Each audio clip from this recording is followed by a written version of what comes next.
All right. Clap it up, everybody. It's a lot of YouTube and acting real brand new on everybody. All right, Trooper. So first, any questions in the room? Okay, go ahead, sis. All right, no sweat. Outside Christ. You got any questions, Trooper? What about you? On the one thing, you got no questions? All right. You got a question, y'all? Go ahead. I was trying to get a breakdown, some of the breakdown on call it straight gate. A straight gate? Mm-hmm. You know what that is? Oh, you trying to get an actual breakdown on the straight gate? Right. Well, what's the scripture that you referring to? I read with Matthew 7 and I'll just give it to you for you know. Oh, so you do got the scripture. All right, go ahead. You can read it. Enter ye in at the straight gate, for wide is the gate, and broad is the way that leadeth to destruction, and many there be which go in. So let's get the first part. It says, "Enter ye in at the straight gate." Right. So enter where? Enter ye in where? It's saying, "Enter ye in at the straight gate." Where is the straight gate? That lead into the kingdom. That's what the whole thing is about. It's about going into the kingdom, because the gate is not anywhere physical. You can say it's the truth. The ISUPK back then, it was following the disciples of Christ and following Christ. But the gate is not anywhere. It's a metaphor for the kingdom of heaven. And read it again. Read it. Yeah, you can read it again. It's a lot. Enter ye in at the straight gate. Yeah, enter ye in at the straight gate. And wide is the gate. What do you mean by that wide? Meaning the straight gate, meaning is narrow. It is the kingdom of heaven is not wide. It's not like Christianity. It's not a whole bunch that you can do to get into. How can I say? Christianity is like no matter what you do, you can get into the kingdom of heaven. It's wide. You know what I mean? You can go eat pork. You can sleep with whores and rape children like the damn. What was that damn shooter's name? Connor Betts and Patrick Crucius. They Christians. Yeah, you could be a mass murderer, a mass shooter, and be a Christian, and as long as God knows your heart and you say you're sorry, you can get the kingdom. That's like a wide range. It's so easy for people to get into the quote-unquote kingdom of heaven as far as Christianity says, but it's not that easy. It's very narrow to get into the actual kingdom of heaven. Number one, everybody's not allowed. So that shortens the gate right there. The gate is closed. Right. It's not a big gate. This gate ain't a big, giant, mile-long gate. It's a small gate. It's a straight gate.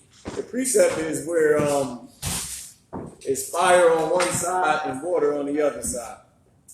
Fire on one side, water on the other. You some kingdom of heaven scriptures, because that's what it's talking about, all right? So it's a wide is the way that leads to destruction. It's so easy to lead to destruction. That's your phone, y'all? Oh, Salaki, sir.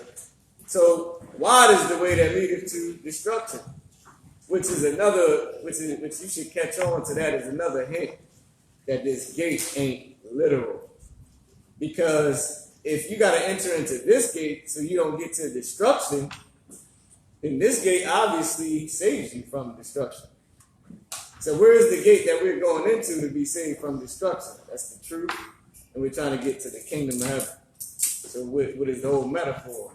Because if you don't go in the gate, then what? You're going to get destruction. Right. Christ said the kingdom of heaven is within you. Meaning we got to keep the laws and do everything that we're supposed to do that the Lord says to do. You know what I mean? Or if not, you're going to get destruction, which is the whole point. So that would be like, if you really not keeping the law and statutes and commandments, Mm-hmm. that is very small for a whole lot of other people, because they not doing it, so they're good. They might not never get to the gate. And you know why they can't get through the gate? Because wide is the way that leads to Christianity leads you to destruction. Christianity leads you to destruction. So destruction, the way to get to destruction is a wide way. It's giant. You can become a Muslim, get the kingdom of heaven. You become a Christian, you can get the kingdom of heaven. You get the Buddhist, you get the universe. What else? Chinese. What else do they believe in? Go ahead. The Hotep gets you to the kingdom of heaven too, in Egypt. That's the Africa. That's the Hotep. Their kingdom of heaven is going and dusting them dirty ass pyramids off and putting new water fountains, renovating the pyramid. Is the kingdom of heaven for Africa, or quote unquote. What they call them cats? Go ahead. The conscious community. But they call them something Africans. Pan-Africans. There you go. Goddamn Pan-Africans. Their kingdom of heaven is rebuilding up Egypt again. Renovating it, putting marble back on the outside. And they get to walk around gay with a damn thing hanging down the side of their head, or this homosexual. That's what Egypt was all about. It was just like America. So you can get all of that. That way is wide. It can fit Christianity, Buddhism, Islam, Pan-Africanism. It can fit all of that and over there in the way of destruction. It's giant. Right. If you ain't an Israelite, you can't get into the kingdom of heaven. That's narrow. You know what I mean? If it's me and the Chinese man, somebody can't get through here. Hey, somebody got to stop at the gate. But if it's Christianity, me and the Chinese man can go into Christianity. Can't we both be Muslims? There's Chinese Muslims out there. Can't we both be monks? I'll be discriminated against because I'm black with nigger naps in my head. So I won't be the highest high monk, but I'll be among them, hopping up and down like the damn monks. What? Pan-Africanism. The Chinese man, if he want to get into Egypt, he can go into Egypt. What? As long as he say, yeah, I want to be with it. Like, y'all are the true Egyptians. You can go into Egypt. The Chinese man can say, y'all the true Israelites. He can't come into the kingdom.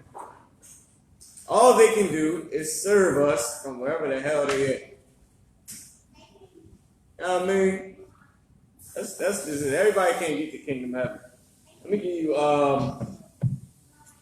you some scriptures on the kingdom of heaven. Since you give me Luke 17 and 20 to 21, Trooper. Boom. Also, let me see. All right, so is that it? Oh, Sister Sawa, now you had a question too, right? Go ahead.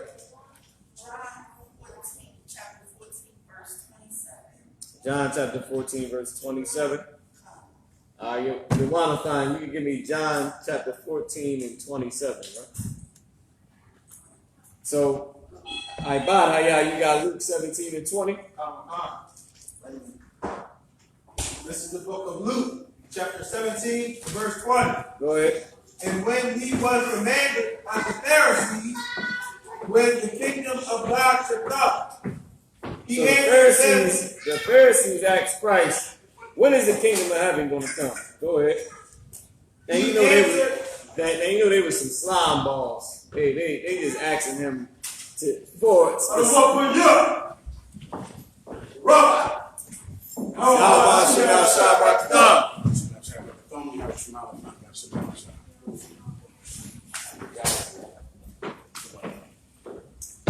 All right, clap it up. Let's get it on. All right. Questions. Let's do it. Also, to make sure you understand, tonight we'll give the Israelite School of Universal Practical Knowledge's official stance on the mass shootings that have been happening this week. We'll go over that today, and we'll go over the precepts that you need, all right? Before that, of course, I'll attempt to answer all of your questions. All right, let's get it in up front. Sis, please. So, no, I have a question. Sister Salvana, let's do it. John 14 and 27, all right. Someone read for us, please. This is the book of John, chapter 14 and verse 47. Peace I leave with you. My peace I give unto you. Not as the world giveth, give I unto you. Let not your heart be troubled, neither let it be afraid. Would any officer like to attempt to break that down? Or anyone at all attempt to break that down? Let me give you some context, all right? This is Christ speaking to the disciples before he leaves them. This mic is on, right? Christ is going to leave them. He's about to die and rise again from the dead and then sit on the right hand of the Father as our Lord and King as he is today. So right before he leaves them, he tells them what? Read it again. Peace I leave with you. He's saying, peace I leave unto you. He said what to him? Shalom. That's what he said to him. That's what he said to his disciples, to all of them. Shalom. Peace I leave to you. Go ahead. My peace I give unto you. My peace I give unto you. Go ahead. Not as the world giveth. Now that's the important part for the sister. Not as the world giveth it. Go ahead. Give I unto you. Let not your heart be troubled. That's important. Shalom. And I'm not saying that the way the world says it. I'm not doing it like that. Let not your heart be troubled. Keep going. Neither let it be afraid. Neither let it be afraid. You need that for the breakdown. Neither let it be afraid. Go ahead. Verse 28. Yea, ye have ye heard how I said. Stop right there. That's all you need. Who can break that down for the sister? Give it a shot. Just think the UPK. Like every precept, like all of the words of Christ, what you want to think is about how you live in the school. Things you see the school do. The duty you see the men above you perform. We say peace. We say shalom. But not like they say peace. So you don't be afraid. Don't be scared. Don't let your heart be troubled. Who can explain? Someone online wants to give it a shot. I'll take their breakdown also. You gotta come on with it.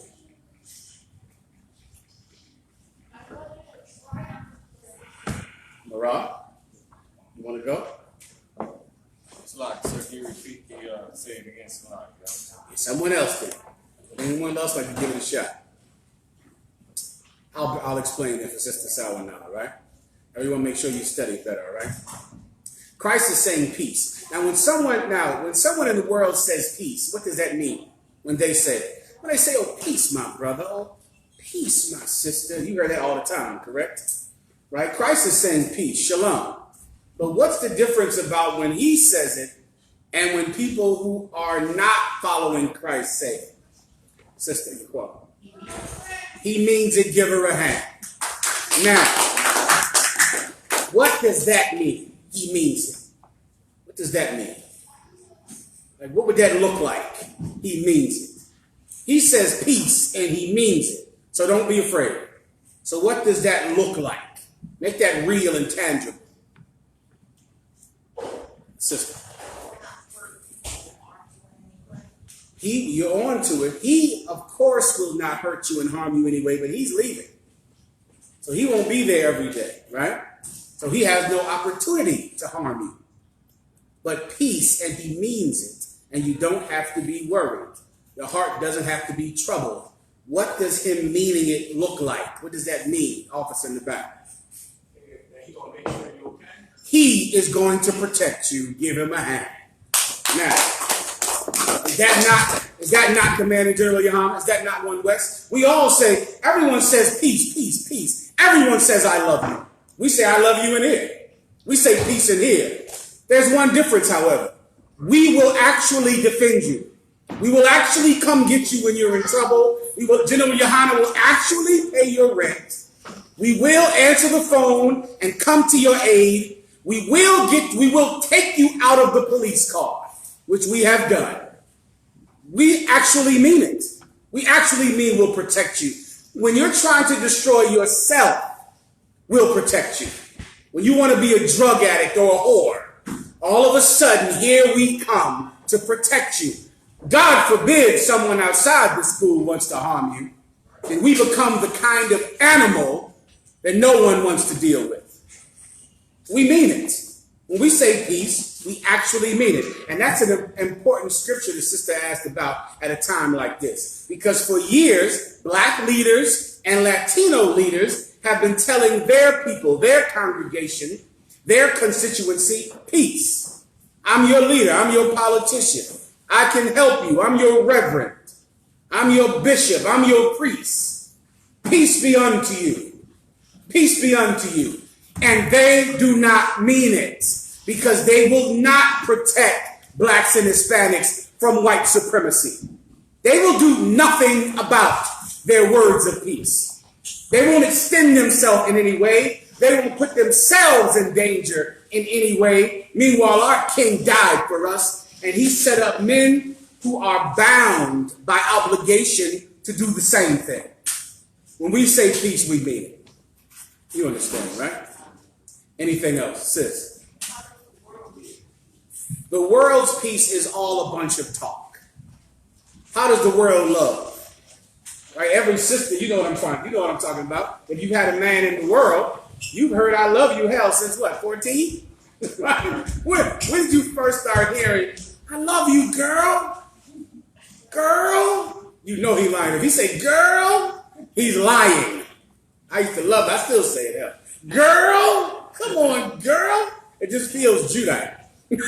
Right? Well, 9 times out of 10, when he says I love you, he's lying to you. He's not going to stay with you. He's not going to put himself in danger or peril for you.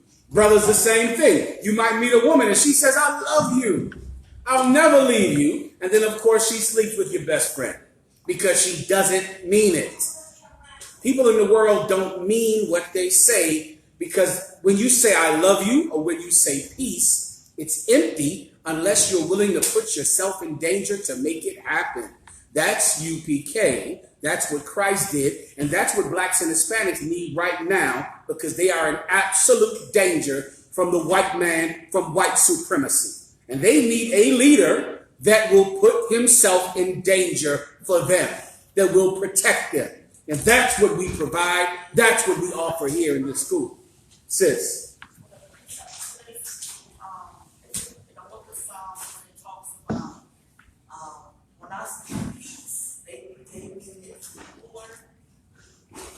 Yes. That's a good precept. Give her a hand. That's a scripture. That's a scripture talking about the oppressor, the murderer, the so-called white man. When he says peace, he actually means war. Though peace was in his mouth, war was in his heart. Go ahead. Forget about it. Yes, it can apply to all races. Anyone who follows the so-called white man will behave like him. We're going into that tonight for the official breakdown of the mass shooter, all right? Of the mass shootings. Questions? Let's go. It's a ride by Yashikar says, Salaki General. Can I get a breakdown on Revelations 9 and 3 to 5 on the locust and scorpion? Salaki. On the locusts and scorpions have power. I thought I broke this down last week, but did I not? The same precept? Akim and Akwati, y'all got to attend class now. I don't have the time to do the same breakdown every week. You got to come to class or you got to watch it on the video. One more time, read the locust breakdown, please. This is the book of Revelation, chapter 9 and verse 3. And there came out of the smoke locusts upon the earth. Do me a favor, I'll move this camera right here, like right dead center in front of me, right? Right next to the other. Are both of these on? Put this one right dead center, okay? Go ahead. And unto them was given power, as the Read it scorpion. one more time, please. And there came out of the smoke locusts. So this is a metaphor. This is the bottomless pit being opened up. An angel came and he loosed the bottomless pit. He opened up the bottomless pit. Imagine a big hole in the ground. Back at one time, that's what prisons were. Prisons used to just be giant holes in the ground all the way up until the Dark Ages. You went into a castle, there was a hole in the ground of the castle, and your simple ass was sitting down there in it, in that hole, and there was a gate over top of the hole. You can go to Scotland today and see those castles, right? They would put prisoners in those holes. This is a metaphor for that. Imagine a hole that is a jail. It's a hole that's a jail. You put a gate on top of it. He can't get out, and it's so deep he can't reach the bars up top.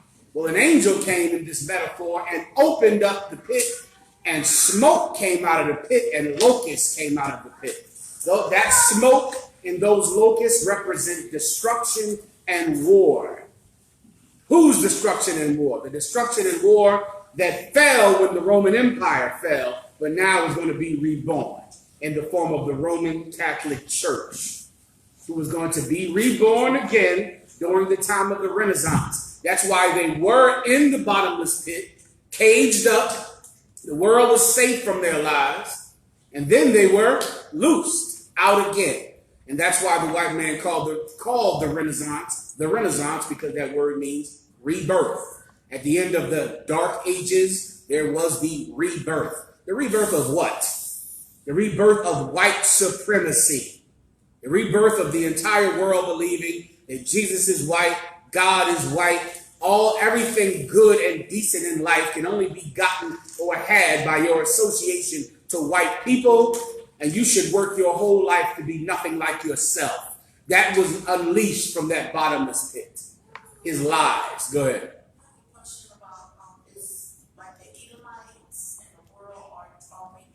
Do me a favor one more time. Can you switch to this side right here?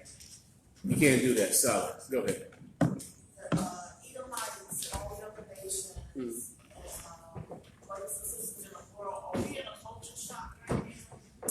Are we in a culture shock? Explain. Like, the culture is shocked that Christ is really black, he's not white. They tell like people in the world that Christ is black and he's upset with you. Okay, I wouldn't call that a culture shock because they're not exposed to any culture but white culture. So they're not in a culture shock. They just hate the truth. You understand? When they hear the truth, they hate it. Now, they have been hating it for 6,000 years. They have always hated the truth. That's not something that's new. That is something very consistent. The prophet Jeremiah and Ezekiel were hated by most people because they told them the truth. The disciple of Christ, Paul, said in Galatians 24, "Have I therefore become your enemy because I have told you the truth?" Telling people the truth makes them hate you because they're in a culture of white supremacy. And they don't want to hear any of their heroes being black. They don't want to hear about that. They're offended at it. It's an insult. You get my point? That black people are insulted by a black Jesus because black people suffer from Stockholm Syndrome. You understand? All right. If you don't know what Stockholm Syndrome is, of course, just ask me. All right. Questions? Kalida Gad said, Shalom Adawan Yahweh Samad Bashim Yahweh Shah. It's like I have a question, and Khan Adawan Khan, I pay my tithes. Well done. Give her a hand. That's what I want to hear. Can I get a breakdown on Matthew 16 and 23 to 27? Is this basically speaking on when coming into the truth and seeking the Most High, no longer being in the world? Is this scripture about coming into the truth, seeking the Most High, no longer being in the world? I got you. Go ahead and read it. This is the book of Matthew, chapter 16, and verse 23. But he turned and said unto Peter, Get thee behind me, Satan. Mm-hmm. Thou art an offense unto me. Mm-hmm. For thou savorest not the things that be of God, but those that be of men. Mm-hmm. Verse 24. Okay. What was Peter doing? Does anyone know? Peter was trying to fight the Sadducee and Pharisee that were trying to take Christ away and have him killed. Peter was trying to stop it. He was against it, which was, of course, natural, but it was not the will of God. Keep going. Then said Yahushua unto his disciples, If any man will come after me, let him deny himself. That's it. Now he cut it. If any man will come after me, let him deny himself. Okay, how can I describe this to you without giving you the answer? Okay, first you just need, what was Peter trying to do? Christ was about to go be arrested, be tried in a ridiculous, unrighteous court, and be killed unlawfully. He was an innocent man. Now you think about that today as you're in the American court system. And you go into a trial that's already decided, the district attorney and the public defender done played golf, talked on the phone, had scotch at some bar, and decided your case already, worked the whole thing out, and now they come and talk to you and just float you right into the system already. And you think you're on trial. You think this your big day at court. You walking in, go to the Goodwill to try to get a damn tie and a shirt and something to walk in there. Meanwhile, the thing is already decided already. They talked to the judge. All three of them done sat around and drank and sniffed cocaine and talked about what they're going to do with you and 30 other cases so they can get out of there quicker and make more money. That's the kind of trial that Christ went to. A trial that was already decided already. And he was innocent. And though he was innocent, he paid with his life for being an innocent man. Right? He's about to go through that. Peter goes to stop him. And I remember when I first came into the truth, this is one of those many scriptures I could not understand until General Yan explained it to me. I couldn't understand any scripture about fighting, like fighting was wrong. I couldn't even get how it was wrong. I mean, it was so long, and I would have to go to him and say, well, why was Joab wrong? Why did David want to kill Joab for killing this cat who was against David? I didn't understand it. Why was Peter wrong for doing this? They're trying to come and take Christ and arrest him. Peter stepped up, cut the ear off of the man that was trying to arrest Christ, and tried to stop Christ from being arrested. Sounds good to me. It sounds perfectly right. But it was absolutely wrong. And I'll explain it. I'll read it again. Then said Yahushua unto his disciples, if any man will come after We'll me. read it from the top. Verse 23. This is the book of Matthew, chapter 17, and verse 23. But he turned and said unto Peter, get thee behind me, Satan. Read before that to see what Peter did. Go ahead. Verse 22. Then Peter took him and said, and began to rebuke him, saying, be it far from thee, Lord. This shall not be unto thee. He said, be it far from me, Lord. This shall not be unto you. Meaning, I'm not letting them take you. You can forget that. I'm fighting them. I am not letting them arrest you. This shall be far from you. Keep going. Verse 23. But he turned and said unto Peter, get thee behind me, Satan. He said, get thee behind me, Satan. Why did Christ say that to Peter? First of all, Peter is, of course, not Satan. But why did Christ say that to Peter? Daniel. He knew Peter had a demon. How did he know Peter had a demon? Daniel. Cutting the hair off the guard. No. Akkad. Because it was the Lord's will for Christ to protect him. How did Christ know that Peter had a demon? You're right. But how did Christ know that Peter had a demon? This is important to understand because most of you officers will go through this. Most sisters will go through this. Okay, you got to go. How did Christ feel about getting arrested, knowing he was going to be arrested and knowing he was going to die the most excruciating death in history? How did Christ feel about the prospect of that? Who can take a guess? Sis. He did not want to do it. Who the hell would? Imagine if the Lord told you, listen, you're going to be arrested, you're innocent, and then they're going to give you the gas chamber or the lethal injection. But you got to go. You got to go do it.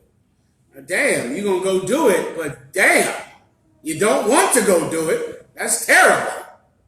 So that Christ did not want to do it, but nonetheless, he was going to do it. Then Peter said, I'm not letting them do it to you. How did Christ know that Peter had a demon? Daniel. Because he told him that he was going to stop him. And how did he know that Satan was on Peter? I might need to give you some more background. When did Satan try to stop this event besides this? When is another time when Satan tried to stop Christ from dying on the cross? When Christ was in the wilderness. Give him a hand. Christ was in the wilderness, right? Satan said, bow down before me. I'll give you every kingdom of this world. Throw yourself down and kill yourself now. That way you don't got to go through all that crucifixion. You could just die right now. Christ knew that Satan was wrong. He told Christ to turn a stone into bread and eat it. But Christ was on the fast, and he knew that was wrong. Peter came to Christ and said, I will not let them take you, Lord. This will not happen to you. How did Christ know that was Satan? Is it because Peter already knew this was going to happen? You got to make it simpler. Just think real life. He was trying to stop him. And how did that make Christ feel? It tempted him. That's how you know it was Satan. You got something to do for the Lord that you don't want to do. Let me give you, this happens every day. You brothers, you might have a woman in your life, right? And you got to go to camp every weekend. This is what sisters don't understand. Your husbands don't want to go to camp every weekend. They like to lay in the bed too, right? Sisters think that their husband is some robot that just loves to stand up all day at 90 degrees, right? You think that's all he cares about is going out 90-degree weather and standing up for 6-7 hours, right? Your husband sometimes does not want to go. He would rather lay in the goddamn bed and play that damn video game. He'd rather lay down and have sex with you and be unclean and not have to go. He would rather do it. He's flesh and blood, isn't he? So why does he do it? Because it's his duty. Now imagine while a husband is struggling with going to camp, and then a wife says, why are you going out there anyway? You need to stay home. Satan, get behind me. I'm not listening to that. I know that's a demon. I know that's you trying to tempt me because I'm getting tempted. I'm feeling like laying down in the bed. When I hear you say that, I'm feeling like calling my camp leader and coughing into the phone. Yeah, lock it, sir. I can still come down if you go there. I'm feeling like doing the usual. Whenever I hear a brother call, I say, you don't got to cough into the phone now. Just stay on. Go ahead, look. No need for the well-timed cough. Just call out. Call out with a text message. Right? Shalom. You out. Go lay down for the day. We are all fighting our flesh to complete our orders. There are certain people in your life that will try to get you to listen to your flesh. That's Satan. Sometimes it's your mother. Sisters, it happens with you all the time. You already are jealous of his other wives. You're already jealous. You already don't like it. But you are dealing with it because you know it's right in the Bible. But you don't like him having another goddamn wife. You don't enjoy the fact that he is tying fire to that tail. And you know he is. Who the hell wants her to get all that fire? Goddamn. Flesh would say, bring that fire over here. If you got fire to give, tie it to this tail. Right? That's just flesh. That's normal. But you're in the truth. So you are accepting him having other wives, accepting the feeling of jealousy, accepting a little pierce to your, to your ego. It can happen if he has another wife. Is she prettier? Is she younger? Is she blah, blah, blah? You're accepting that as a daughter of Zion. Like Sarah accepted it when she told her husband to have sex with Hagar. You're accepting it. And here comes this bitch online. You know he don't need to be doing that. You know that's, get thee behind me, Satan. I'm already struggling with this multiple wife thing. Don't talk to me about how having multiple wives is wrong. That's Satan in you. You know when somebody has Satan in them, when it tempts you, when you feel the feeling of, I should listen to them and not listen to God. And that is a feeling you feel. And if you're strong, you will rebuke them when you feel like you might agree, like you might listen to them. That's what Christ is doing right here. Now read it from the top. Verse 23. But he turned and said unto Peter, get thee behind me, Satan, thou art an offense unto me. You offended me with that. That's what when someone tries to stop you from going to camp, especially when you might not want to go that day. When someone tries to stop you, but you in the UPK, you know how many hours on the road you driving? 12 hours, 18 hours. I'm sure sometimes you don't feel like driving 18 goddamn hours with no sleep. Right? Sleeping on the damn or pulling the car into some rest stop and God knows where, trying to go to sleep. You might rather stay home in the goddamn bed like every other man in the world would. Like every other flesh and blood person. So when someone says, isn't that a long drive? Watch your goddamn mouth. Don't talk about that drive being long. I don't want to hear that. I don't want to hear those drivers long. I don't want to hear, why you got to listen to him. I don't want to hear nothing that makes me listen to my flesh as opposed to my orders. It's offensive. You're going to offend me because I feel your temptation, and I know the fact that I feel it means it's Satan working in you because I feel the feeling of listening to you and not listening to God. And this is happening 10 times a day. If you don't notice it, it's because you listen to it. You do it. Someone tempts you and you go, okay, and you do exactly what they tell you to do. Your dumb ass goes and leaves the truth just like they want you to do. You listen to your girlfriends talking garbage about having multiple wives. You listen to your wife telling you you shouldn't be in the UPK. They believe in multiple wives, or they blah, blah, blah, blah, blah. If you obey Satan, you'll never have any conflict with him because you obey him. So you'll be in total peace until destruction comes. But Christ feels the conflict in his chest, in his mind. And because of that, he's offended by what Peter is saying. Keep going. For thou savorest not the things that be of God. What does savor mean? You don't enjoy the things that be of God. Go ahead. But those that be of men. Those that be of what? Men. And what does man want in the situation that Christ is in? Just think simple. Just think you. What does man want in the situation that Christ is in? Man wants to live. You understand? That's what man wants. That's why if you're drowning, automatically you'll flail for your life to breathe. If you're choking, you'll flail like Eric Gardner did when that animal was choking him.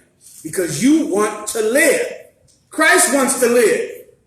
But when you serve God, that cannot go above what he wants. That can't be your primary goal.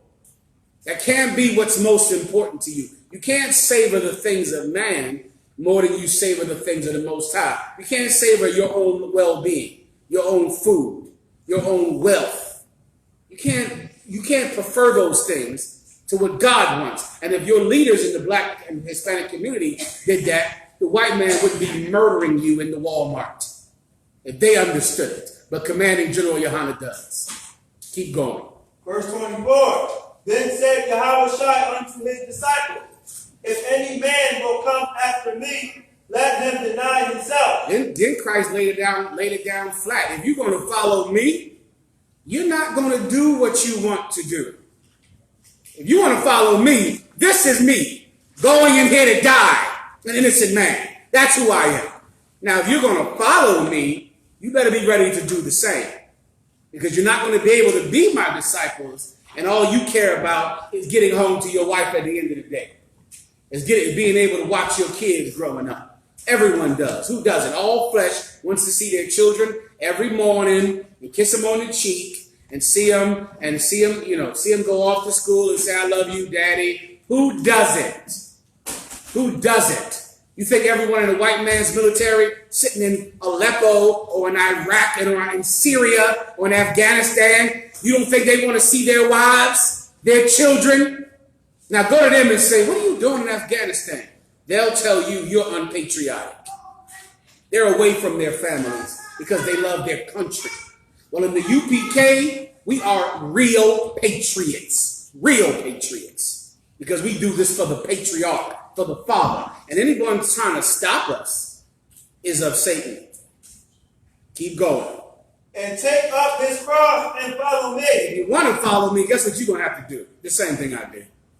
You will take up your cross and follow me. Do you know that this is the precept that makes every Christian wear a cross around their neck? This one right here.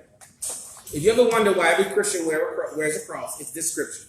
They read this and said, okay, everyone that follows me must take up a cross like I did. So every Christian wears a stupid cross around their neck based on this scripture. Well, meanwhile, in the UPK, when we say this scripture, what? When we say this scripture, you quarrel? Thank you, give her a hand. We mean it. We'll do what he did. We'll deny ourselves like he did. Everybody understands. All right, anything else? Next question. ISUPK Rakabi says, Shalom, sir, Lord in Christ. Shalom, sir, Lord in Christ. Can I get the breakdown for John 5 and 28 to 29? Baba Kushal, in verse 29, is it saying the Lord will bring those out of the grave to put this to death again, sir? Is that LaFrog done back there, Kyle? It was done last Monday? I hear you. I won't inquire further. Anything else? Go ahead. What was the question again? John 5 and 28. Is it saying, 5 and 28 to 29? In verse 29, is it saying the Lord will bring those out of the grave to put this to death again? The Lord will bring those out of the grave to put them to death again? Let's read it. Let's read it so I can understand. Go ahead. Matt, John chapter 5, verse 28. Let the trooper read right here. This is the book of John, chapter 5, and verse 28. Marvel not at this, for the hour is coming, in the which all that are in the grave shall hear his voice. Verse 29. I'm sorry, read it one more time. The hour coming that what? In which all that are in the grave shall hear his voice. Mm-hmm. Verse 29. And shall come forth they that have done good unto the resurrection of life. Mm-hmm. And they that have done evil unto the resurrection of damnation. No, that's not what it's talking about right here. All right, this is a metaphor that Christ is speaking about. Read it one more time and I'll break it down. Marvel not at this, for the hour is coming in the which all that are in the grave shall hear his voice. So give me some, so wait, all that are in the grave shall hear his voice. This is not literal, all right? But I'll explain it. All that are in the grave shall hear his voice. Go ahead. Verse 29. And shall come forth they that have and they done, shall come forth. Now you got to see that in your head. See the metaphor. They're dead and they're coming forth. Coming forth for what? To be judged. They're coming forth to be judged. Keep going. They that have done good. They that have done good. Go ahead. Unto the resurrection of life. Meaning they that have done good unto the resurrection of life. What is that speaking about? They have done good unto the resurrection of life. Meaning these are people that in the past have done the job to make sure that Christ's kingdom is fulfilled. And they'll come forth to the resurrection, meaning they'll come get their reward for what they did in the past. So you got men like Peter, Paul, Matthew, Mark, Luke, and John, men who gave their lives. You got monks that hid the records that proving that the Jews were black in caves all over Russia and all over Europe. Those men, they will get their reward for that. They died. They died without their reward, but they will get it in the reincarnation. They'll come forth and they'll get their reward for what they've done. Keep going. And they that have done evil unto the resurrection of damnation. And they that have done evil unto the resurrection of damnation. Guess who else is in the grave? Ronald Reagan is in the grave. Right? George Bush Sr. is in the grave. Give me some more people. Adolf Hitler, who killed, most history never talks about this. Adolf Hitler killed 1 million black people. 1 million of what he called black Jews. That's what he called them. Those are not my words. Those are the words of Adolf Hitler. 1 million black Jews Adolf Hitler killed during his reign. Think of all of the people that murdered us, the people who murdered Emmett Till. They died without punishment, but their punishment is coming. It's coming. You're going to pay for what you've done in the past. You're going to pay. You are going to come out of the grave and pay. How do you come out of the grave and pay? We're on the topic right here. The word was used 2 times. Reincarnation, give her a hand. That's how you still pay. Death is not an escape from judgment. If you think you're an evil person and you can hold off and hide until you die, your grandson will pay for what you've done. Why? Because you are your grandson.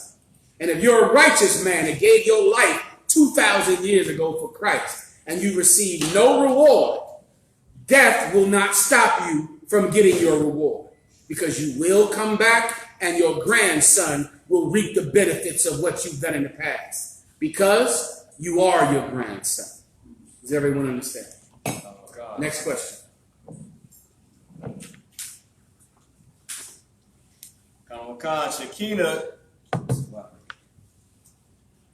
Shekinah Turnquest said, break down on Isaiah 13 and 14. What does it mean to flee to their own nation? Shaquita, just confirm to me whether or not you pay your tithes first, all right? Next question. Abraham, Isaac, Jacob said, Leviticus 25. Abraham, Isaac, and Jacob, you're going to have to confirm that for me too, bro. I get calls all day to tell me, General Mahayaman, thank you for what you've done for me. And I always tell them, listen, don't worry about that. You don't got to thank me. Just give me money. That's all I want. I don't want thank you. I don't want I appreciate you. I want money, because money is the thing you want. And I want you to give it up. Then I know you mean it. All right, next question. That's it on the questions. Solid. Any questions in the room? Go ahead, sir. Go ahead. Romans chapter 8, verse 33. Romans 8 and 33. Go ahead, then I'll get into the topic, all right? Oh, Maroc, can we play videos or not? Okay, hold on. This is the book of Romans, chapter 8 and verse 33. Who shall lay anything to the charge of 1 second, before I do that, Marad, come here and send these things to yourself, all right? Come here, have you say it over here. 1 second, I gotta send Marad a couple of things. Let me just confirm.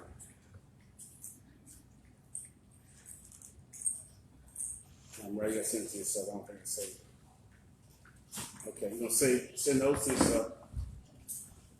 You gotta have something else, all right? Next, question? Go ahead. Whoever was reading, go ahead and read. Romans 8 and 33. Who shall lay anything to the charge of the powers elect? Was there a specific question about this? I wanted to know what that meant. Who shall lay the charge of? Who shall lay anything to the charge of the Most High's elect? This is another misconstrued and outright lied on scripture in the Christian church. You have to really go to church a lot to ever hear it, but they do lie on this scripture a lot. All right, read it from the top again. Who shall lay anything to the charge of the powers elect? Who shall lay anything to the charge of the Most High's elect, of God's elect? Meaning, no one can lay anything to the charge of God's elect. Who can just translate that for me, please? I'll bring it into today's language. You can't charge God's elect with anything. Does that make enough sense for you? Read it one more time to make sure. You got that right? Who shall lay anything to the charge of the God's elect? Of God's elect. Here you go, Marah. It's the manifesto. It's like 2 of them right there. You might just need the top one. I think it will explain it. You can check it out and see. Who shall lay anything to the charge of God's elect? Meaning, no one can charge the elect of God with anything. Now, Christians read that scripture to mean what? Does anyone know? Christians think that this means you can eat pork, eat shrimp, murder, be a homosexual. If you're saved, no one can charge you with anything. That's convenient. It's convenient if you love Walmart murders, if you love mass shootings, and you love death.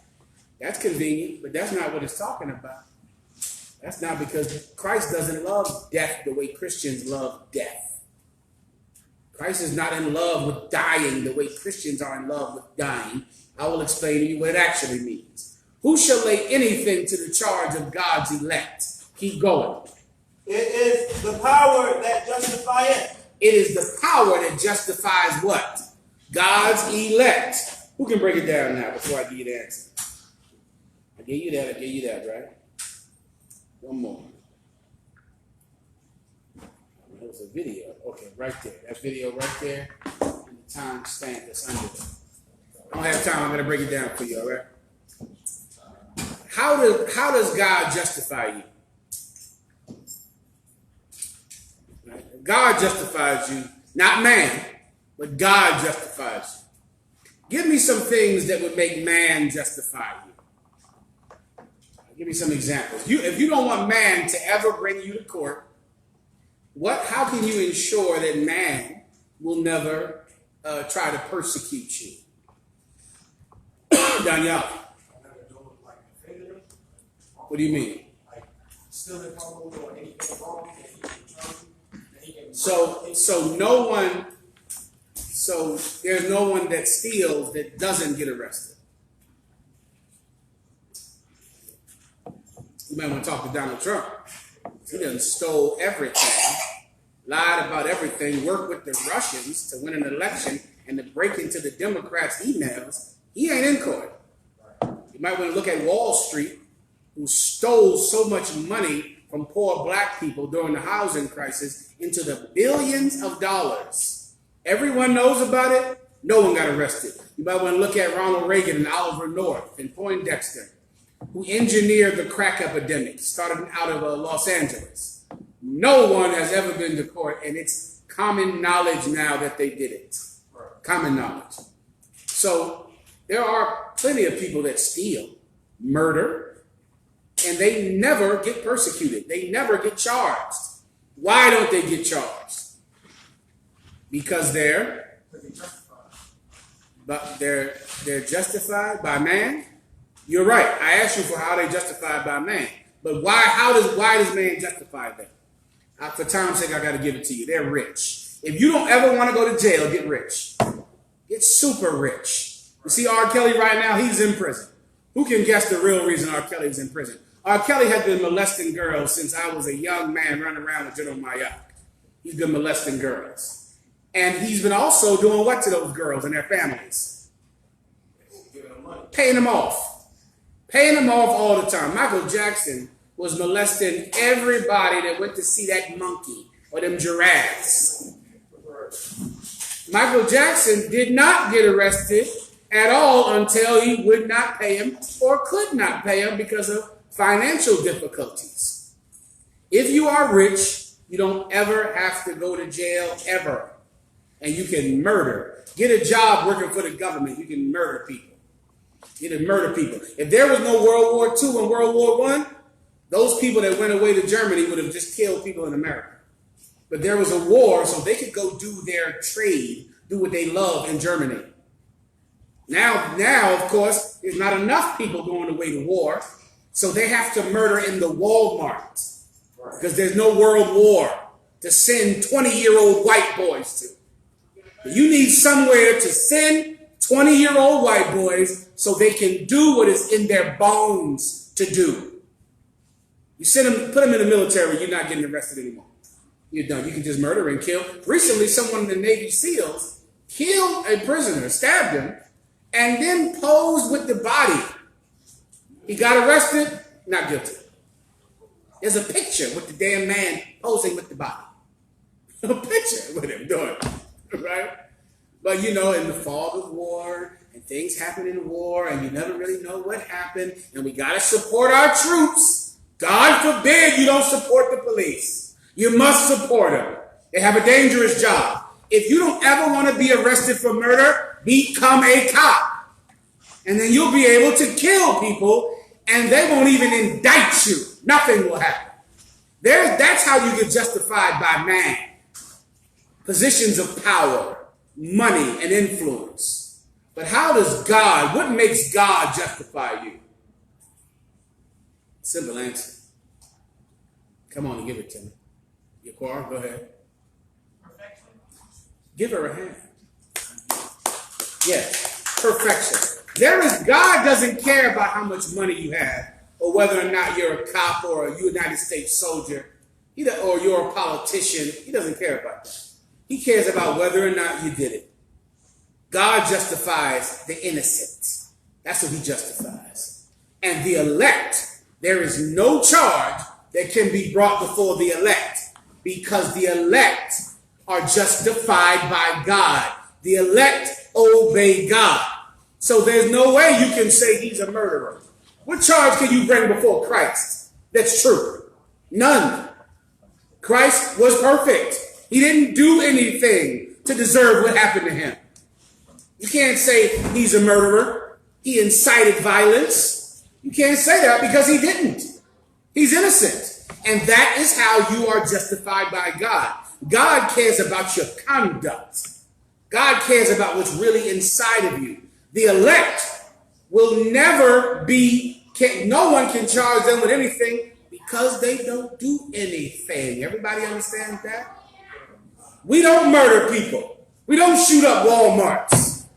We don't do that. We don't harm anyone at all. But our enemy, who you think is kind and loving and is absolutely innocent, and he's not racist, he's a murderer. He murders people.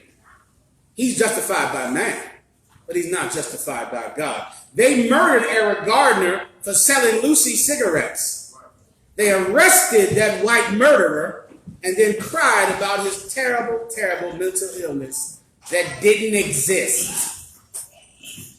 He's justified by man because he's white and he's young. The opioid epidemic. If you're white, you can get on drugs. If you're white, no one is going to call your kids opioid head kids. Right? There's no such thing as opioid head kids. When you grew up being opioid, crackhead babies, what's the word? Crack babies. There's no opioid baby. There's none of that. There's no, some of these opioid heads in prison. These opioid heads are animals. We got to do something about these opioid heads, man. Police, could you please kick in these doors and do something about these opioid heads? White people are allowed to be drug addicts. They're justified by man.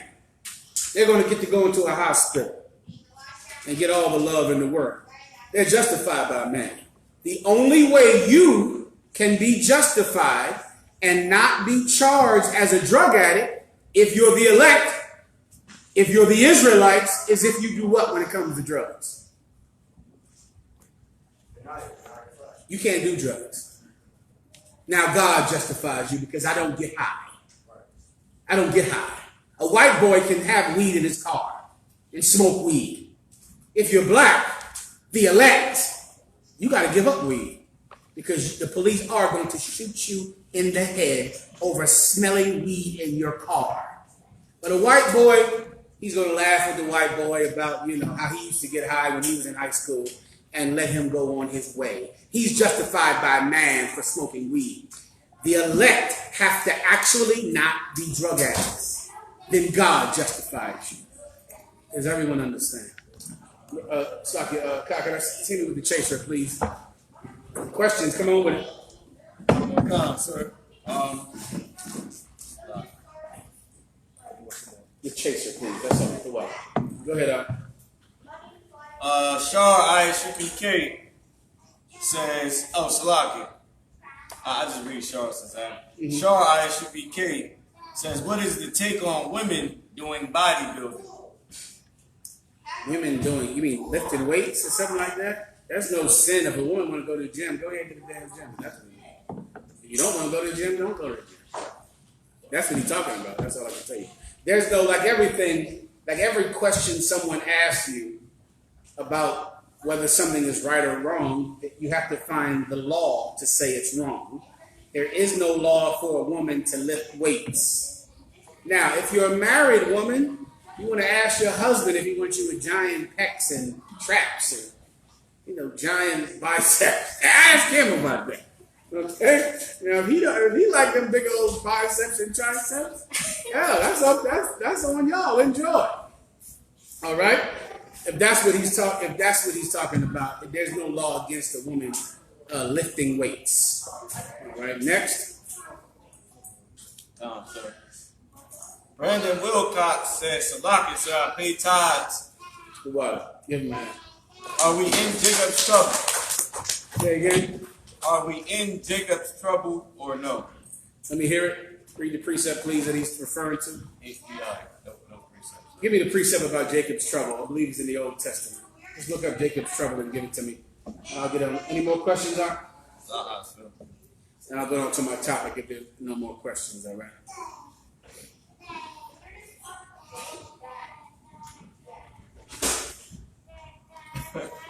Go ahead. There's some Christian out here saying ain't no racism in the kingdom of heaven. All right.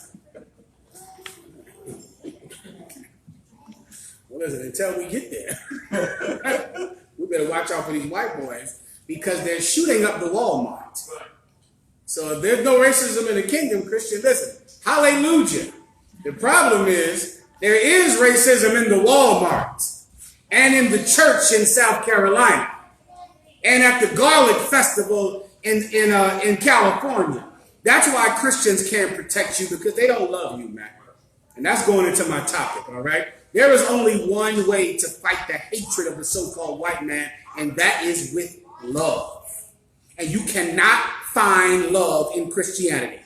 Love does not exist in Christianity, and this sodomite, this Christian right here, is the proof of it.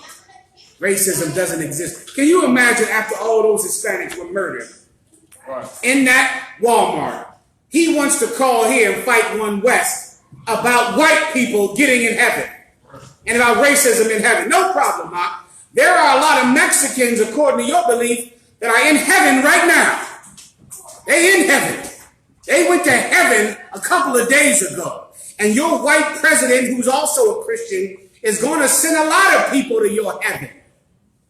So I guess you're trying to just fill heaven up with new souls every day.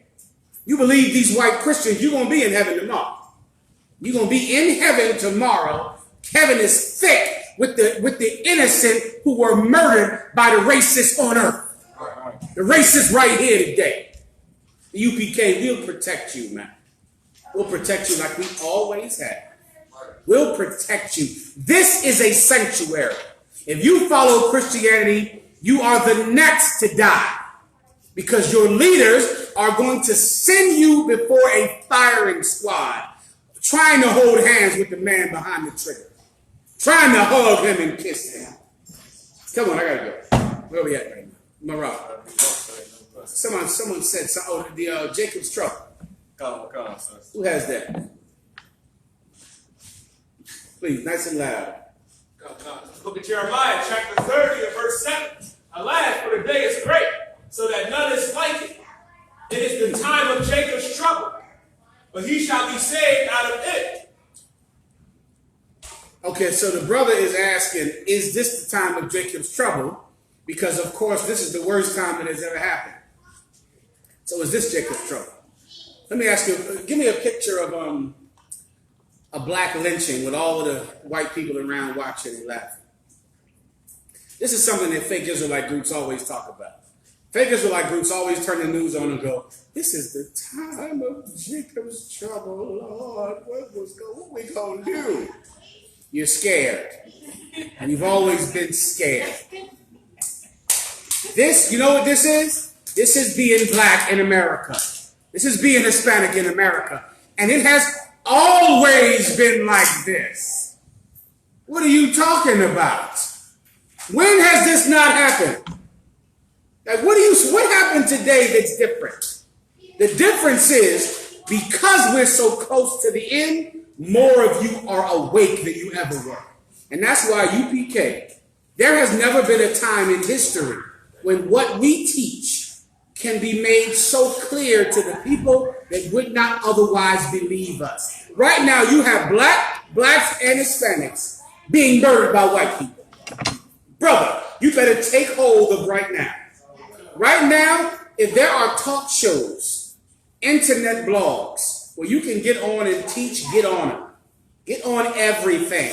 Find a way to get into mass media. If you got to call the radio station every day, if you got to go meet with a congressman, if you got to go meet with your mayor, find a way to bring what we teach into the ears of people that wouldn't hear us, because the Most High is giving us a living and dying example right now. Right now, you got Mexicans and black people being murdered by the white man, and both of them looking for a way to survive. And that way has always been here in the UPK since 1969. And the murderer is an innocent little boy. He lives in a pineapple under the sea. He's just sweet and kind. He's mentally ill, Maya. That's what's wrong with him. But when you shoot somebody in the movie theater, you're an animal. When you shoot someone because they bumped you in a bar, you're a gangster. When you kill someone because they stepped on your Nikes, you're a thug. He kills 22 people, and he is a person who is mentally disturbed. He's justified by man. That white shooter is justified by man. Let me ask you a question. What was their mental illness? Huh? Were they diagnosed schizophrenics? Get this on camera. Make sure everyone can see this, Mara. What, were they all mentally ill? Is this the time of Jacob's trouble? When has time ever been different? More to the point, when has the white man ever been different than he is right now? He has never been different. The difference is because we are so close to the returning of Christ, even the unbelievers have to open their eyes to what Commanding General Yohana has been saying. Even the people who otherwise would say, wait a minute, it ain't about race. Race don't matter. God loves all people, but damn, I'm afraid to go shopping for that new TV stand. I want to go out there and get a case of water, but I'm scared to death. Before you know it, eBay is going to be rich, and Uber, because Uber Eats, because no one is going to want to go out the door to get a goddamn air conditioner in the Walmart for fear of dying. But is this time different than any other? No, the time of Jacob's trouble is right now. And it was then. And it was during the Maccabees when the Greeks were murdering us and killing us. And it was during the time of the Romans when the Romans were murderers and killing us. And now we're here in America and we are under a murderer. We're under a real gangster, a real thug. And that's what the white man is. That thug walked into that Walmart and did what he has done for thousands of years. Murder the children of God. That is what he has always done. Is this the time of Jacob's trouble? Yeah. It started about the Garden of Eden. It started when we were kicked out of the Garden of Eden. It started during the time when we served other nations with gladness instead of serving the Lord our God with gladness. That's when Jacob began to have his trouble.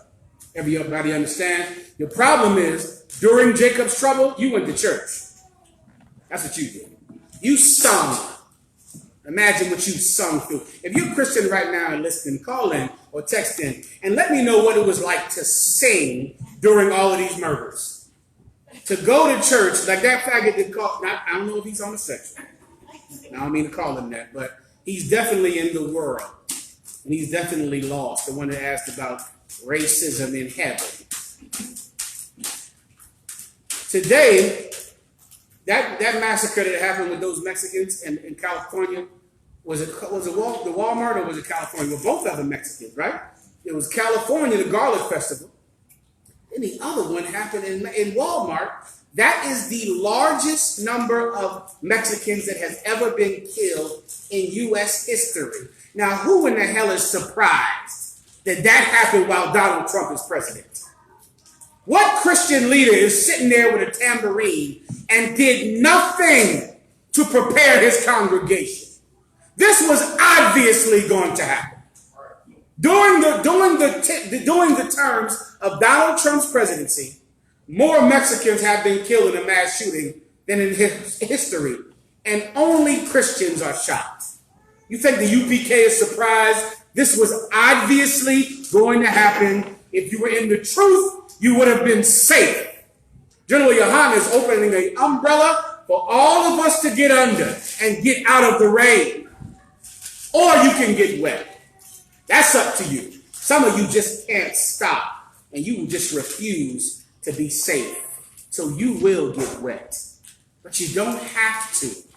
You can survive here. Not just survive, you can thrive. You can not just live, but you can have life. Read my mind.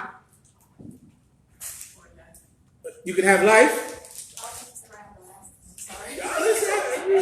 That's almost there. The captain of the car. You can have life more abundantly. That's in the Bible. Christ came that thou should live, and not just live, but thou should have life more abundantly. In the UPK, we aren't just safe from God's punishments that he gives sinners, but we living a lot better than you sodomites there in that Christian church. I don't know what you're doing every day, sitting next to people that hate you every day, people that molest your children every day. And you're forced to hug white people and let white people into your church while they murder you and hug them. You got to go to the trial and hug the white man after trial, after he murdered your goddamn grandmother. And if you don't do it, the Christians will say you're not a real Christian. You don't really love Jesus. Is this the time of Jacob's trouble? Yeah, it is, brother. And it's going on too long. It's been going on too long. Anything else? Let me break some things down to you for your simple ass head, all right? Let's go to things I gave you, Marah. Just start breaking them down to me. Give me the black, the first one that was about when black people came, the Great Migration. Let me show you this. First of all, you want to, as you go to camp this week, now I'll give you the Israelite School UPK's breakdown on the mass shootings. First of all, you officers out there, right? These mass shootings are going to happen more and more. And these acts of white terrorism are going to happen more and more. Don't wait until you get the UPK's breakdown to teach it, if you can rely on what you've already been taught. You understand? Don't make up some new stupid breakdown in your dumb head, but just go teach what we always teach. So if you haven't heard the official breakdown, that doesn't mean you should be silent. At times like this, a prophet of God cannot be silent. You have got to capitalize on this opportunity to make unbelievers believe, because that is the whole goal of why we're here, to convince people that the way of God is the better path than the one they're following. And this is a perfect time for them to hear you. So when you're teaching on Facebook or in your classes, even if you haven't heard the official breakdown, just remember the one from last week or last year or the last time and give it again, and just apply the new terrorist attack to the one that's happening currently. Everyone understands? But you got to keep teaching. You got to get in their face. You got to get on the radio, on the internet, and the TV. You got to be aggressive about spreading the word of the Most High God right now.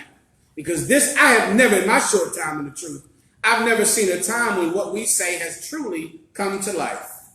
Everything we've warned people of, everything we've been saying is in their face. And the Christians are going to combat it with tambourines and organs. They're going to come against it, and they're going to subdue people under the witchcraft of gospel music. And you've got to keep them awoke, brother. Keep them awake. Let me show you something. Let me see the top. Go down. This is when you get it. Let me know. Is that Arab as far as it can go, Kyle? So you wanted to see the whole thing? A little bit. Well, you better have somebody check that filter, all right? All right. This is called the Great Migration. Any one of you can look this up on your own, right? The Great Migration. Remember, most of the tribe of Judah was in the south because, of course, we were brought here in slavery and we lived in the south. Everyone who is a so-called black person comes from the south, right? The people from Liberia, a lot of them come from the south portion of America because Liberia was started by slaves at the end of slavery who went over to Liberia and Sierra Leone. That does not mean every Liberian is an Israelite or every person from Sierra Leone is an Israelite. Let me smell them first before you bring them into school. There is not one Liberian in the UPK. None. There is no one from Sierra Leone in the UPK. And that has not escaped my gaze. Everyone understands. So now, this is the Great Migration. At the end of the Civil War, I think this is during the time of what? What time is this during? Say again? This is 1868. 1868. At the end of the Civil War, the federal troops came into the South, and they, in essence, occupied the South. There were federal guards there and troops there to ensure that black people got the right to vote and to ensure that there was no violence committed on black people because of white Southerners' anger about them being free. And that's during that time when you had the first black senators, man. Black governors in places like Louisiana and Georgia, and black congressmen in the 1800s. You had people like Frederick Douglass who ran for president back then, and a white woman, he ran for vice president. Was it him? I forget what it was, but it was a white woman, the white woman that started Mother's Day.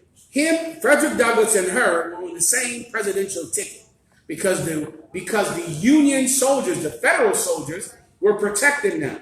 But then a new president got over America, one who was trying to make peace with the white people who hated black people.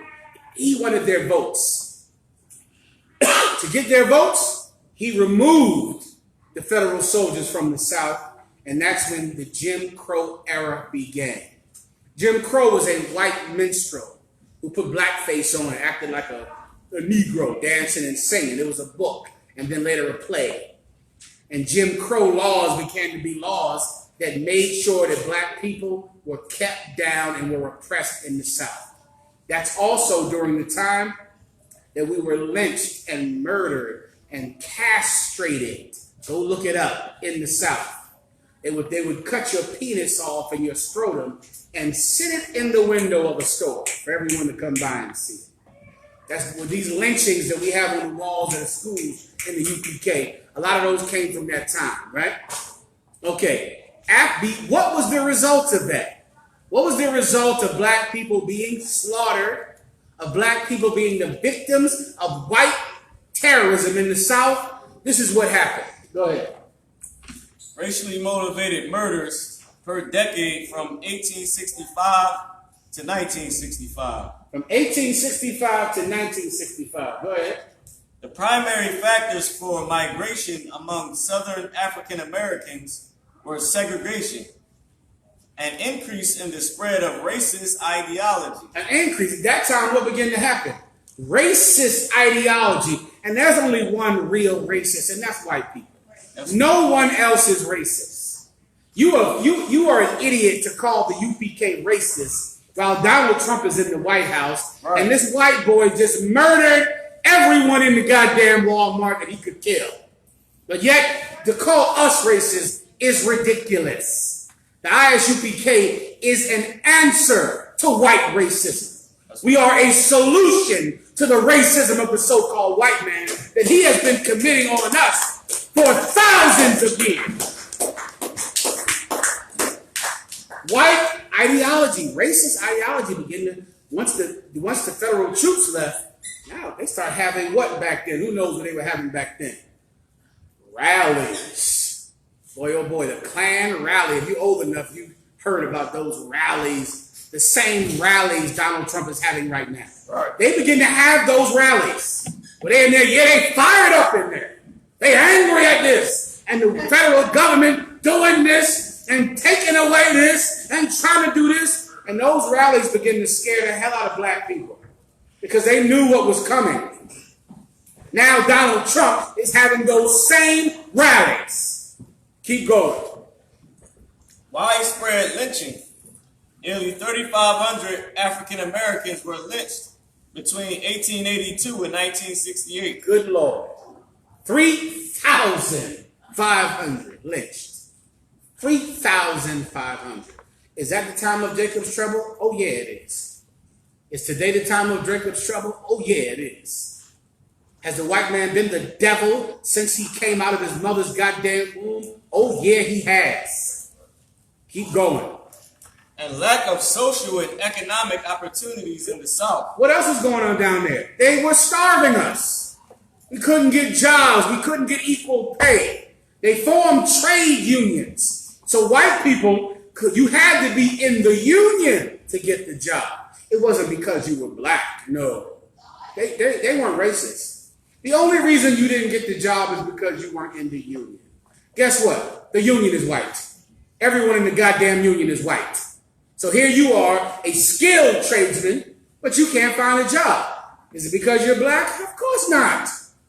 It's because we only hire union workers. Does that sound familiar? It will. If you're someone trying to get a job, you'll hear that.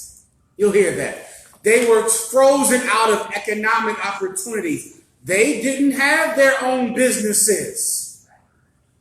They didn't have their own restaurants, their own stores. They didn't have the economic opportunities to be entrepreneurs the way that white Southerners had. I hope that sounds familiar. Keep going. In the South, blacks were harshly treated. They were what? Harshly treated. They were what? Harshly treated. What the Mexicans and the Hondurans and the Venezuelans are going through now, and what the tribe of Judah, the blacks, are going through now, is so old, Doc. It's so old. It's been going on forever. You've just been in church singing, but it's been going on forever. We were harshly treated. Keep going. And were not expected to be anything other than a slave. Read it again. And were not expected to be anything other than a slave. Keep going. This theory created by society allowed for blacks to move full force into the movement. Brother, that started to go on. Black people ran up out of the South. Skip down and give me the number of how many black people moved out of the South. I don't want to, sir. You see it? Maybe on the other one, the Great Migration. Yeah, find that. Just give me the number. If you don't get it quickly, I gotta give it to you myself. Wait till you hear the number. Black people had the largest self-migration in history. In history. Meaning they weren't moved forcibly. Like the tribe of Gad was moved forcibly during the Trail of Tears in Oklahoma. Black people left on their own. Wrapped up food, whatever they could find, wrapped it up and got the hell out of Alabama. Got the hell out of Mississippi. How many of them? You got it yet? 6 million. 6 million of them left on their own. Why did they leave? For the same reason that Hispanics are hoped to leave Texas. What that white boy did in the Walmart is how you get Mexicans to leave your city. And white people have always done this. He said in his manifesto he wants them to leave. Now pull the manifesto. This is the point.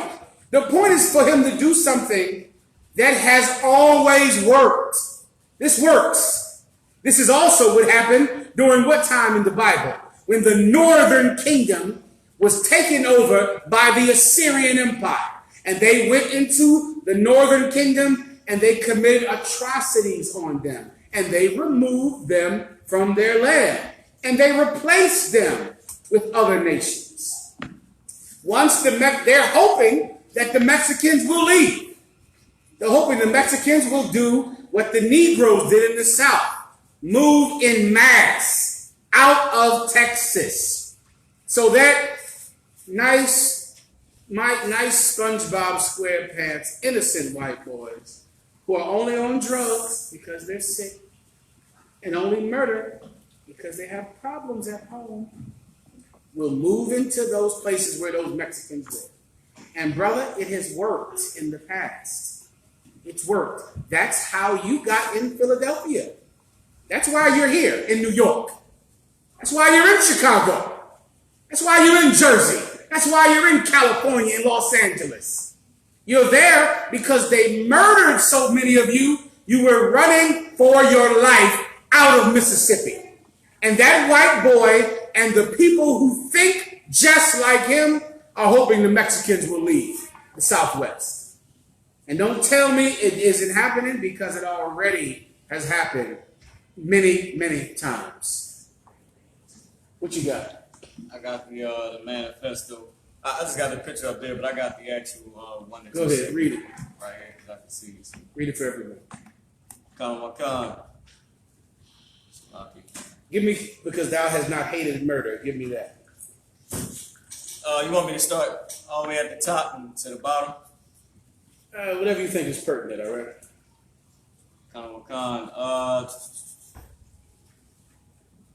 I think the first few lines of it seem pretty solid. Itself is a source of civil unrest. Mike, I know you know we should head up at 8:30, all right? Go ahead. The less dependence on a government welfare system, the better. No, that ain't it. The top. Be the very top of the entire thing.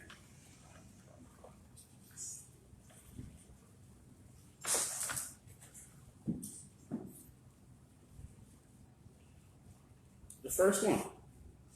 That was the first one that I Okay, said. hold on. That ain't the first one. Okay.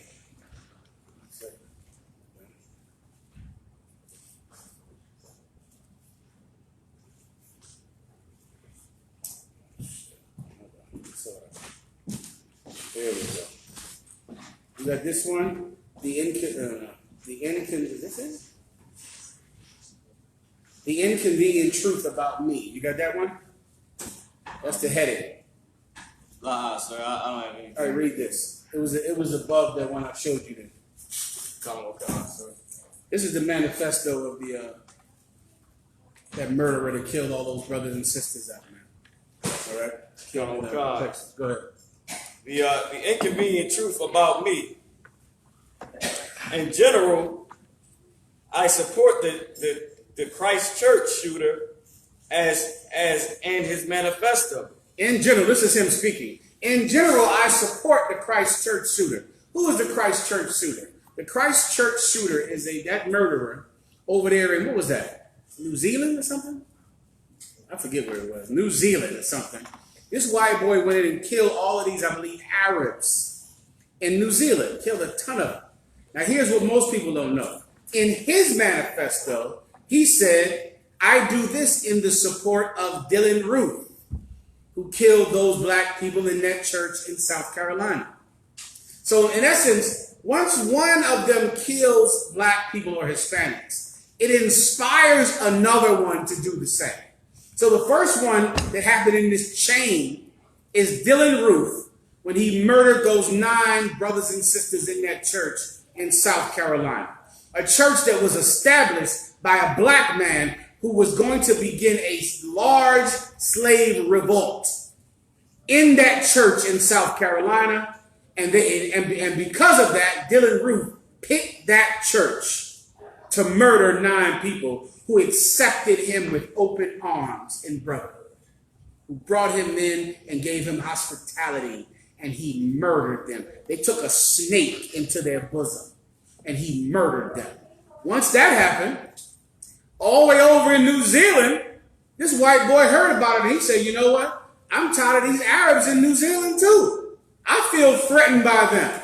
I feel threatened by them coming over here, getting homes and living and walking around like actual humans.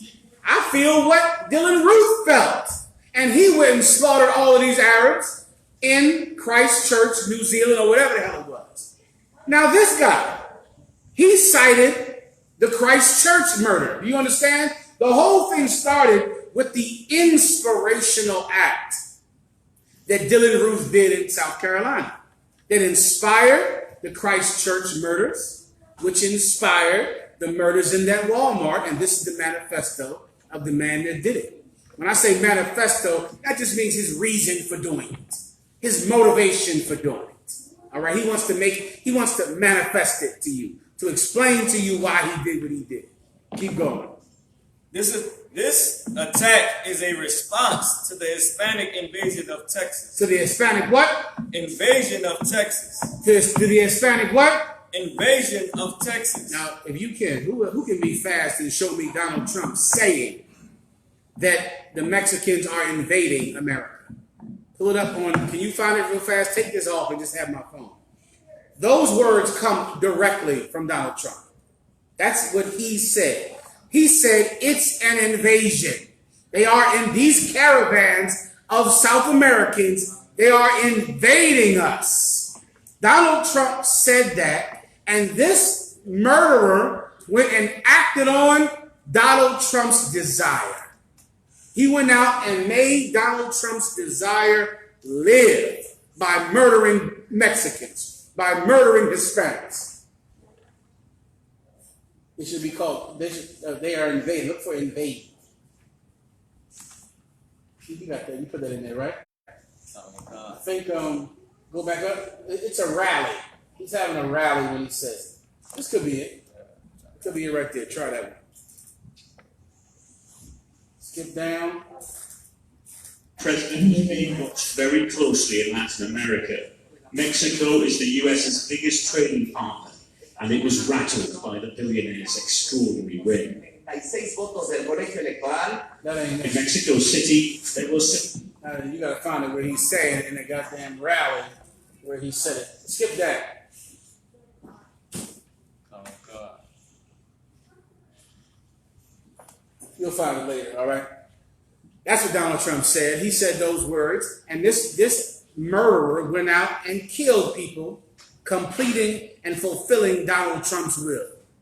Keep going. Come. They are the instigators, not me. They are what? They are the instigators, not me. Read that again. They are the instigators, not me. And here's why you cannot stop white people from being murderers. What that white boy did is in the bones of every white man. He feels threatened by your success. And this is so difficult to understand if you're black. Meaning, okay, remember in the South, you were allowed to be nothing but a slave. If you walk down the street in El Paso, Texas, with your head up, buying an air conditioner or getting a new truck, he feels horrible about that. You understand? Like you walking in there getting a new Chevy in the dealership, and he's seeing you get that Chevy, and it terrifies him. It's a direct insult to his what? Superiority. The only way you could survive around white people is to Jesus, I love you, Jesus. Jesus is white. God is white. Shut your mouth. Be quiet. Jesus is white. Christianity is a tool to make white people happy so that you don't die. Because if you act like someone who stands up straight and would look them in the goddamn face, then they think you are the reason he has to shoot you. You are at fault because of how you're acting. Remember the research on the laugh barrel. That was a thing my great-grandmother told me that she had to put her face in one day in Virginia because her and her friends were downtown laughing about something as they were young girls, and the white people saw her and told her, Salakia. Black people saw her laughing and said, girl, when you gotta laugh, you better stick your face in that laugh barrel, or else these white people will kill you. And they had to go put their face in the goddamn barrel. And that was the last time she ever went downtown. And she told me that as a child. That she never went downtown Virginia again because she didn't want to stick her face in a barrel to hide her joy. That is white people. And that is the way they have always been. Now, what do you have here? This the one? I'm I was trying to find it, so it's a lot. It looks right. Someone to find it on their phone. It's all over the damn place, right? That's white people. And what you learn in the Christian church, open it up for you. What you learn in the Christian church is how to please white people so they won't kill you. And your mother's taught it to you out of love. Your mother's taught this to you because they want their son to survive. They don't want you to die. Come on. Back before the truth in the world, slavery, Nice and loud. security, and student life building. You know, it's a community college, so they had a student life building where the students would have little functions. And so the tribe of Ephraim had that function. You know, he was doing himself and we working. And they had nice cars and all that. This Irish devil, who was one of the guards, saw them out the window. And then I'm looking over at him. I said, yeah, everything good? I think named John. He said, yeah. Well, look at these guys, man. They got better cars than me. Look at how they dress. And listen, he was complaining like they had personally offended him. And the way he talked was with a bloodlust. Like he wanted to kill one. Yeah. Kill him.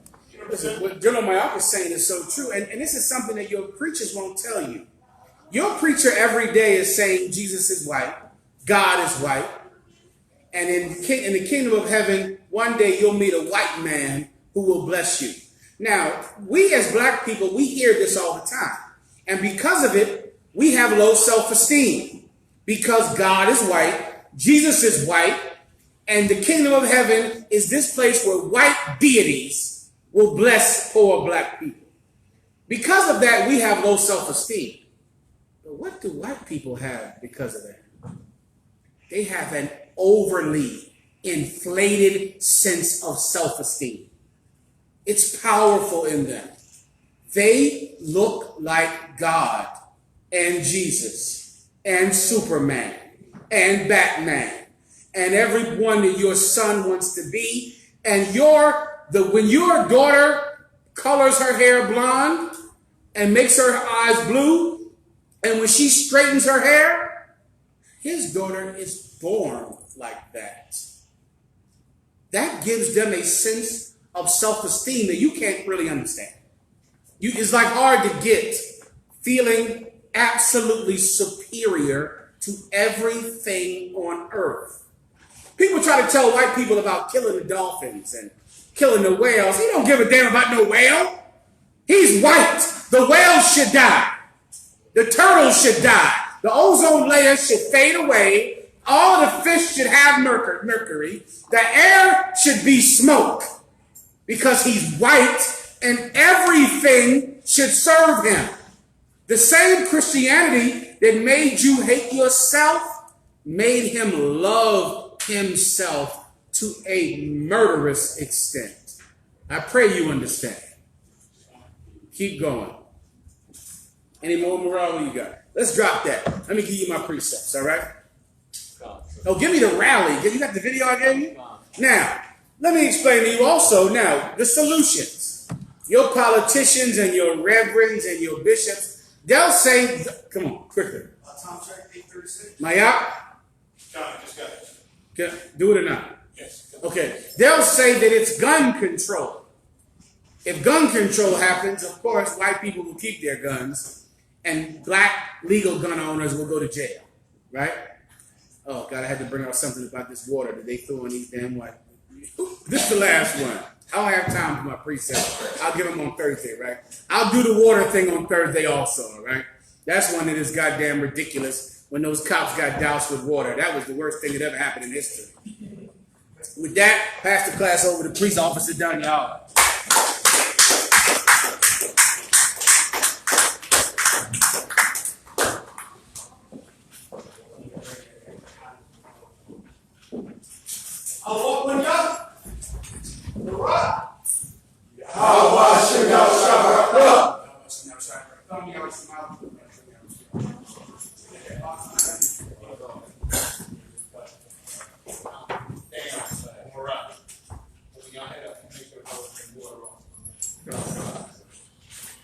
ISUPK security announcement.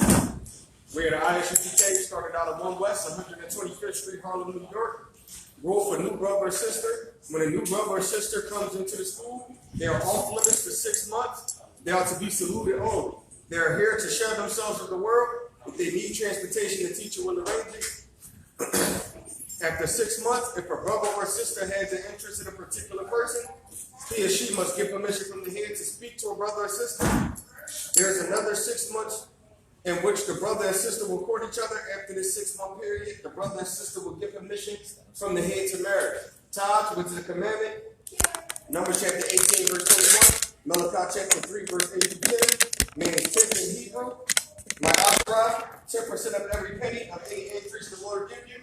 Give to the teacher. Priest fund, free will offering for priests, not mandatory. Whatever amount you would like. Up and coming holy convocation, which is before you blow under the trumpet.